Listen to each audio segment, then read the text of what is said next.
Well, hi guys and gals, it's me, George, the Shade Tree Fix-It Man, and I'm back working on my granddaughter's 1994 Buick Century, and I told you I had found one more issue when I did my road test. We replaced the axle, as you can see, or not see, there it is. You can see the new axle back in there all the way up through to here, and I've got it bolted back in. I have replaced the wheel bearing hub assembly, which here is the old one, the original one, and it was bad. I didn't think it was as bad as it was, but I could tell when I took it for the test ride. Now, I didn't show you taking it apart because I got doing it when I didn't expect to be working on it, but I have a tip for somebody who's going to do this. Don't make the mistake that I made. There are 3 bolts that hold your flange in place. One down here, I've got the bolt in place already. One here, and then another one down there. They do not use, contrary to what I thought, an Allen head bolt head. It is Torx head. And I ended up stripping out 2 of the heads on the bolts. And the only reason I was able to get them out, and this might be a help to somebody who makes a bonehead mistake like I did,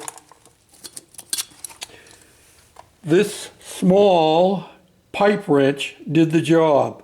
I was able to get enough of a bite on there like that, and then I had this piece of pipe that I used to extend it out, and I was able to loosen it up and pull it out. So let that be a warning to you. I suppose I could reuse these bolts that I have and put them back with this again, but I really would like to be able to torque them properly. Once I got those 3 bolts out, this pretty much slid right out of place because you have to take this nut off of the axle down in here. But it pretty much slid right off. You got to remember to disconnect your ABS plug, which is right here, and it comes with your new unit. You can see the old one down there with the old unit. So that's all there is to it. It would be pretty straightforward if you weren't a bonehead like the old Shade Tree Fix-It Man and tried to use the wrong tool for the job. The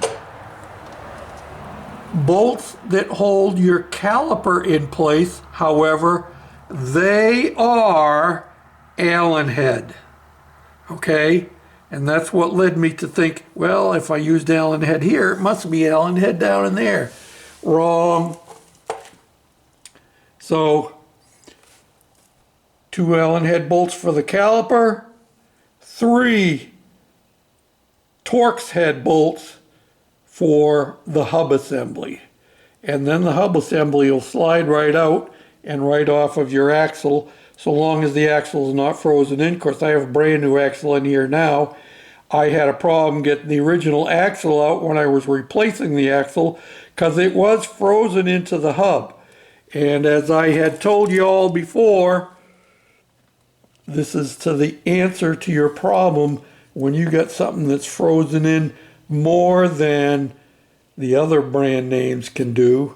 This really does work. It really does creep deep into the joints.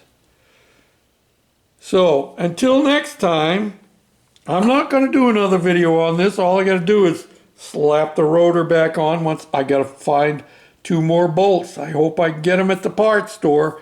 Find 2 more bolts, then put my rotor on, put my caliper on, put the wheel on, pump the brakes again, and take it for a test drive, and it should run down the road just as smooth as silk. Thanks for watching, commenting, subscribing, thumbs up, sharing, all them good things. And you know, even guys that have been doing it for 50 years or more, way more, 55, 60 years I've been working on vehicles. Even guys that have been working on them that long can still make bonehead mistakes. Give me a 55 Chevy or 54 Chevy to work on any day.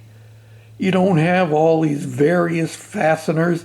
Everything is standard. Everything is hex head. Yeah, you can work with a pretty small toolkit on an old car. Thanks again for watching. Bye now.